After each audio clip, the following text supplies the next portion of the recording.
Hey Jake, if you do this to the Mariners today, we could forget everything. We could forget everything bad before. Like just shove today, please. Forget what? I don't know what you're talking about. Jake Odorizzi, I love you. Thank you so much. Recap: the Houston Astros shut out the Mariners for the second time in 4 meetings this season, and man, it was unexpected. I don't know. I mean, a part of you would have a feeling that Jake Odorizzi would continue from last week, but like at the same time, a much bigger part of you was like, nah, that was just a fluke. It was the Rangers or something. But no, he did it. He's a madman. Jake Odorizzi is your very obvious player of the game. He went 6 2/3, allowed no runs, 1 walk, I think, and that was the end of his outing. 3 hits, I believe. He was basically facing the minimum thanks to Julio Rodriguez trying to steal. Machete guns him out, and then a couple of double plays. Very nice outing by Jake Odorizzi all together. Yeah, thank you so much, Odorizzi. He was basically doing to the Mariners what Matt Brash was doing to us last time. So take that. You guys don't like it when you guys bring guys to the on base and then just wipe them out just like that, right? It's annoying, right? Anyways, let's recap the rest of the game. Jose Altuve came back, did not do well, but it doesn't matter. Marco Gonzalez, I had no idea he threw 88 with the fastball, but he does, and Jordan made him pay for it. But Jordan had to, it took a while for him to get used to Marco, because Marco, in a very pivotal point in the beginning of the game, struck out Jordan Alvarez on a changeup, a bases loaded, 1-out changeup. Literally put the ball in play, and most likely the ball was, gonna drive a run in. But Jordan strikes out, Yuli grounds out, I think. And we're like, oh my gosh, it's happening again. It's happening again. Like, nothing good's gonna happen.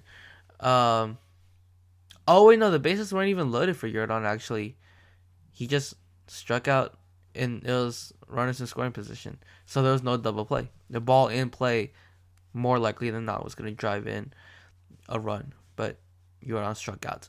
Later on, Jordan made up for it with an absolute laser that left the park. And from there, it was basically silent. It was 1-0 for a good part of the game. And then at one point, the bases were loaded. This time, Jordan Alvarez got walked. There were runners in scoring position with 2 outs. Marco Gonzalez threw 7 of his last 8 pitches out of the zone when he facing Yuli Gurriel. That brought us to a 3-1 count. The only strike in that count was not a strike right here.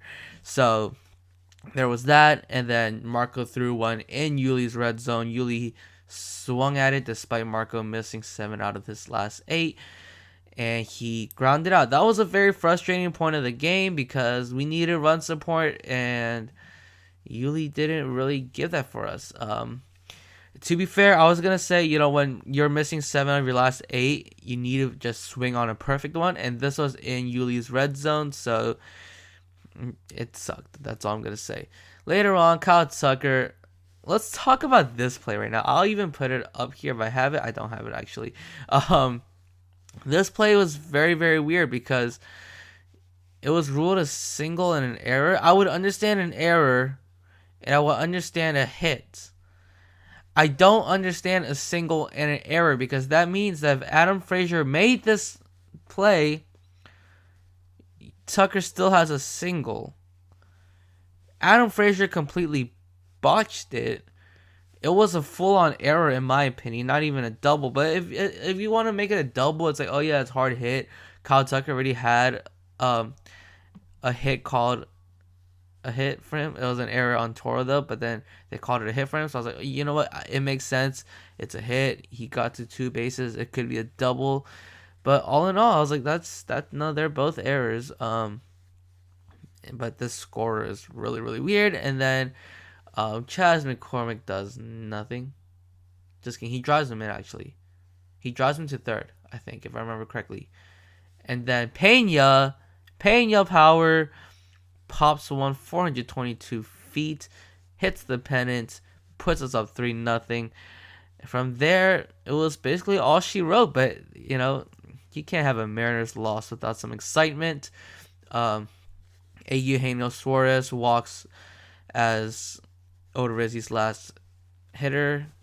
Ryan Stanley comes in, walks J.P. Crawford. We're like, oh my gosh. And fortunately, Julio Rodriguez struck out, because that was not something I wanted to see.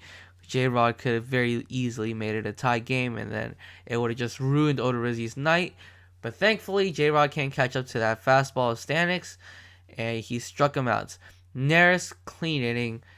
Toro did take him pretty deep, but not deep enough. Toro knows how this park goes. You can't blame him. And Montero. I mean, like, the storybooks were like right there, right? Montero was coming in to face his old team. You knew when Neris came in the 8th. We're like, oh yeah, Dusty's setting up Montero to get a save against his former team. This is gonna be either magnificent or it's gonna be very, very upsetting. And it was almost the latter. But it started okay. Adam Frazier, I thought he lined one like pretty hard, but it was actually not even classified as a hard hit. For the first out, Ty France is what Ty France does, gets a hit. Like, okay, it's fine. Just even if you get a home run here, you're still in the lead. Don't worry. And he walks the next guy, and now suddenly, the tying run is up in Eugenio Suarez, and on deck is J.P. Crawford, who usually is not someone you'd be scared of, but this year he started on a hot streak, so you did not want to face him in that high leverage of a situation. And he falls behind 3-1 to Eugenio Suarez. And Eugenio Suarez, the only walk of Odorizzi's day, decided to swing on 3-1. The pitch was not in the zone, and thank goodness that was a double play. Broken bat, Bregman, Tuve, Gurriel ends the game. Great game. Tomorrow we have Christian Javier up against Chris Flexen. We did okay against, we did good against Flexen last time, but like you saw with yesterday, you can't rely on past performances to determine this one. Christian Javier has had himself a pretty nice season so far. We'll see how he goes. I'm optimistic about this game, and you know what? I'm optimistic about the Matt Brash Justin Verlander game too. Justin Verlander last time, 8 pitches of shutout baseball. Matt Brash, well, he was doing really good. He was really wild. We got into a lot of double plays, and then Brantley took him deep. He didn't have a good outing last week, so Matt Brash, he's on lots of rest because he only got through 2 innings last week. So I'm optimistic about that one too, but at the same time, like, I don't want to hope for too much because the Astros will make you pay if you start getting too optimistic.